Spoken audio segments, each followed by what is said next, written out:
Hello dear investor, आप सभी का स्वागत है स्टॉक मार्केट स्टूडियो में। दोस्तों, आज हम जिस कंपनी का एनालिसिस करने जा रहे हैं उस कंपनी का नाम है लुपिन लिमिटेड। दोस्तों, हम इस कंपनी का 3 पार्ट में डिवाइड करके एनालिसिस करेंगे। First one is business analysis. Business के बाद हम इसका फंडामेंटल एनालिसिस करेंगे और उसके बाद में कंपनी का हम टेक्निकल एनालिसिस करेंगे। तो सबसे पहले कंपनी का बिजनेस मॉडल क्या है उसके बारे में हम एनालिसिस करते हैं। तो दोस्तों, लुपिन लिमिटेड जो है उसका ग्लोबल प्रेजेंस है, उसमें 13th है लार्जेस्ट जेनरिक कंपनी में और 3rd largest in the US, और जो इसका इंडिया में फार्मास्यूटिकल्स में मार्केट में रैंक है वो 7th है और पूरा ग्लोबली उसका लीडरशिप है। उसके बाद में कंपनी जिस एरिया में काम कर रही है वो है की थेरापेटिक एरियाज है। उसके बाद में कंपनी जेनेरिक्स में काम कर रही है, फार्मास्यूटिकल्स में, और इसके बाद में बायोसिमिलर्स में भी कंपनी का प्रोडक्ट है। Lupin biosimilar programme is focused on making high quality biologics, और उसके बाद में स्पेशलिटी ड्रग्स में भी कंपनी मैन्युफैक्चरिंग करती है। और ओवर द काउंटर भी कंपनी का प्रोडक्ट्स कुछ है, आपने पिक्चर में आप देख रहे होंगे, वो products company over the counter भी सेल कर रही है।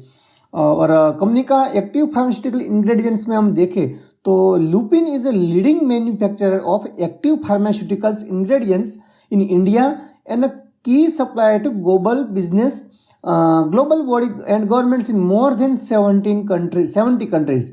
70 कंट्री से ज़्यादा कंट्री में इसका ये प्रेजेंस है। और उसका अगर सेल्स का हम देखिए कहाँ से कंपनी का सेल्स आ रहा है, तो कंपनी का नॉर्थ अमेरिका से 37% सेल आ रहा है और इंडिया से 34% आ रहा है। तो 37 और 34 दोनों मिला के नियर अबाउट 70 के आसपास यहीं से मेजर सेल्स आ रहा है। और इसका हम अगर फंडामेंटल एनालिसिस करें कि कंपनी फंडामेंटली कैसी है तो हमें जाके पता चलेगा कि इन्वेस्टमेंट करने का चांस है या नहीं है, कंपनी प्रॉफिट कर रही है या नहीं कर रही है। तो अब चलते हैं हम फंडामेंटल एनालिसिस में। तो दोस्तों, अगर हम फंडामेंटल एनालिसिस करें तो लुपिन लिमिटेड का जो अभी मार्केट प्राइस है वो 2256 पे ट्रेड कर रहा है और BSE NSE दोनों में लिस्टेड है। इसका मार्केट कैप है वो 1,02,927 करोड़ का है, मतलब 1 लाख करोड़ से भी ज़्यादा का मार्केट कैप है। कब दोस्तों, ये कंपनी लार्ज कैप कंपनी है तो इसमें बड़े बड़े इन्वेस्टर्स भी इन्वॉल्व है। और इसका जो स्टॉक का पी है वो पी है 45.5 और इंडस्ट्री का जो पी है वो 40 है, मतलब नियर अबाउट इंडस्ट्री के पी के आसपास ही ट्रेड कर रही है, मतलब इतनी ज़्यादा महंगे नहीं है। और कंपनी का ROC और ROE की बात करें तो ROC जो कंपनी का है वो 15.7% है और कंपनी का ROE है वो 14.1% है, मतलब अच्छा है, कोई तकलीफ नहीं दिख रही है इसमें। और कंपनी के ऊपर डेट की अगर बात करें तो डेट टू इक्विटी का जो रेशियो है वो 0.20 है। दोस्तों, अगर किसी भी कंपनी के ऊपर डेट है तो कंपनी डेट चुका पा रही है, नहीं चुका पा रही है, कितना कवरेज कर रहे हैं रेशियो में, तो उसके लिए हमें कंपनी का इंटरेस्ट कवर रेशियो चेक करना पड़ेगा। तो कंपनी का जो इंटरेस्ट कवरेज रेशियो है वो 10.7 है, मतलब अच्छा खासा डेट को कंपनी मैनेज कर पा रही है। उसके बाद में कंपनी का प्रमोटर होल्डिंग देखें तो प्रमोटर के पास 47% है और बिल्कुल भी उसने प्लेज नहीं किया है, 0 प्लेजिंग है उसका, पूरे होल्डिंग अपने पास खुद रखा है, कहीं पे प्लेज करके पैसा नहीं उठाया है। और पब्लिक होल्डिंग अगर देखें तो 6.92% है। अदर इन्वेस्टर्स की हम बात करें तो FII भी है 19.32% है, DIS भी की बात करें तो 26.77% है।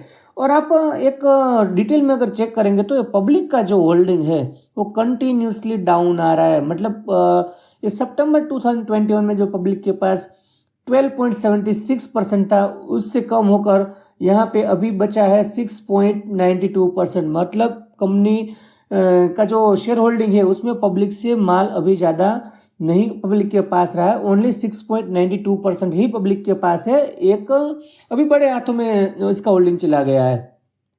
अगर इसके क्वार्टर्स की हम बात करें तो कंपनी का जो सेल्स है वो कंटिन्यूसली ग्रो कर रहा है। जून 21 में कंपनी का सेल्स था वो 4,270 करोड़ का था, वो बढ़ के अभी जून 24 में जो उसका सेल्स आया है वो 5,600 करोड़ का आया है। उसके बाद में कंपनी के ऑपरेटिंग प्रॉफिट की बात करें तो कभी इसमें लॉस आया था, लेकिन इसमें बाद में कंटिन्यूस कंपनी का जो ऑपरेटिंग प्रॉफिट है वो बढ़ा ही है। लास्ट जो उसने पोस्ट किया है 1241 करोड़ का कंपनी ने ऑपरेटिंग प्रॉफिट पोस्ट किया है। नेट प्रॉफिट की बात करें तो लास्ट क्वार्टर का जो नेट प्रॉफिट है वो 806 करोड़ का है। इसमें अगर सबसे अच्छी बात मुझे इस कंपनी के फंडामेंटल एनालिसिस में लग रही है तो आप यहाँ पे देखिए ऑपरेटिंग प्रॉफिट में दिसंबर 2021 में कंपनी का ऑपरेटिंग प्रॉफिट सिर्फ 9% था।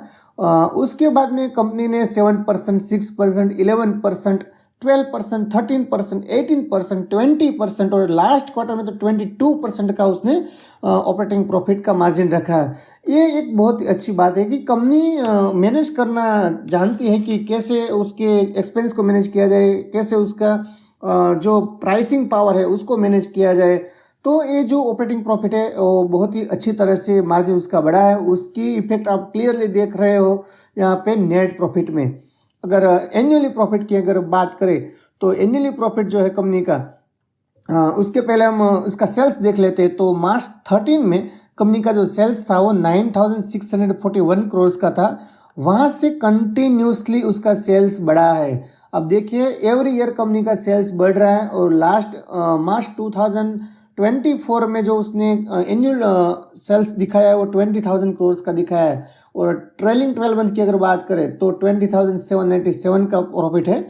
और जो उसका यहाँ पे भी ऑपरेटिंग प्रॉफिट देखिए 1% था, उसमें 10% हो गया, 19%, लास्ट 12 मंथ्स का उसका 20% है। और नेट प्रॉफिट की अगर बात करें तो यहाँ पे देखो आप 2288 करोड़ का कंपनी ने नेट प्रॉफिट पोस्ट किया है। और अगर हम बैलेंस शीट की बात करें तो बैलेंस शीट में कंपनी ने रिजर्व जो है बढ़ाया है, 14,199 करोड़ का रिजर्व है और बोरोइंग्स जो उसके सामने है वो सिर्फ है 2,922 करोड़ की। मतलब रिजर्व्स बहुत ही ज़्यादा है बोरोइंग्स के सामने। तो फाइनेंशियली कंपनी स्ट्रॉन्ग दिख रही है।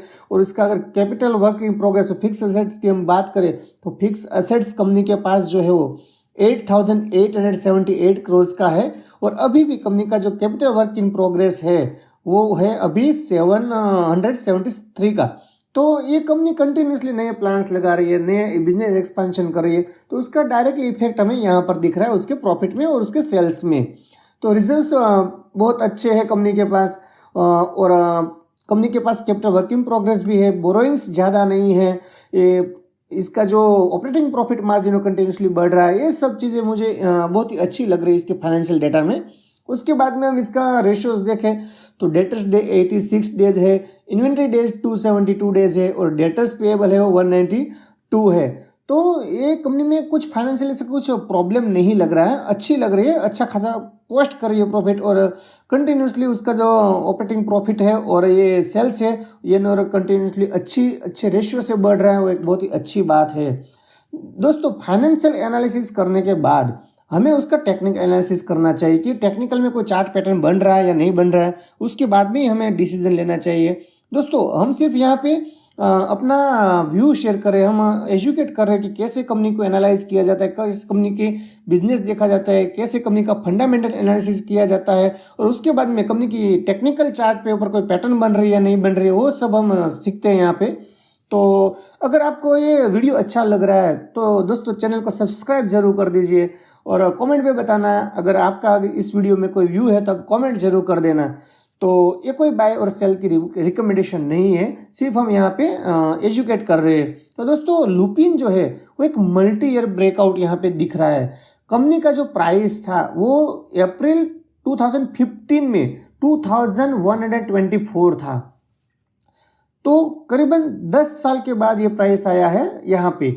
तो आप देख सकते हो कि 10 साल के बाद उसने रेजिस्टेंस को टच किया है और इसमें बहुत सारी कंपनी का जो मल्टी ईयर ब्रेकआउट आता है उसमें इन्वेस्टर्स घुस जाते हैं कि भाई चलो मल्टी ईयर ब्रेकआउट आ गया हम इन्वेस्ट कर देते हैं, लेकिन यहाँ पे गलती कर देते हैं।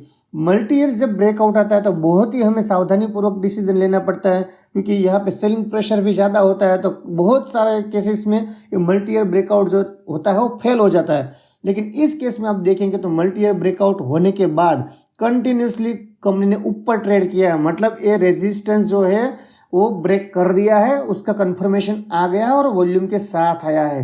तो यहाँ से हम अगर टेक्निकल चार्ट के ऊपर टेक्निकल टारगेट की अगर हम बात करें तो जो टारगेट कंपनी का निकल रहा है वो हम अभी कैलकुलेट करते हैं। तो यहाँ पे जो उसका लो बना था नियर अबाउट 600 के आसपास लो बना था, और इसका टेक्निकल टारगेट हम अगर निकाले कंपनी का तो वो निकल के जो आ रहा है वो नियर अबाउट आ रहा है 3742, मतलब 42% का यहाँ से क्लियरली हमें गेन दिखने को मिल रहा है अगर ये आने वाले समय में अच्छा परफॉर्मेंस करती है तो देखो दोस्तों, जब ट्रेंड होता है तो हमें ट्रेंड के साथ ही चलना चाहिए। अगर हम ट्रेंड के साथ चलेंगे तो हमें मार्केट में अच्छा खासा पैसा बना पाएंगे। बिना ट्रेंड के अगेंस्ट में जाके हम ट्रेड करेंगे तो कभी पैसा मार्केट में नहीं बनने वाला, ये आप हमेशा याद रखना दोस्तों। तो यहाँ पे ट्रेंड जो है वो उसका अपर ट्रेंड है, और दूसरा कि जो मल्टी ईयर ब्रेकआउट था वो ब्रेक कर दिया है और उसका कंफर्मेशन भी आ गया है। तो अभी बहुत ही चांसेस ज़्यादा इसके बढ़ जाते हैं कि यहाँ से नियर अबाउट 40% का हमें गेन दे दे ये कंपनी। तो दोस्तों आप जुड़े रहिए हमारे साथ, मिलते हैं हम अगले नेक्स्ट वीडियो में। आपका बहुत बहुत धन्यवाद।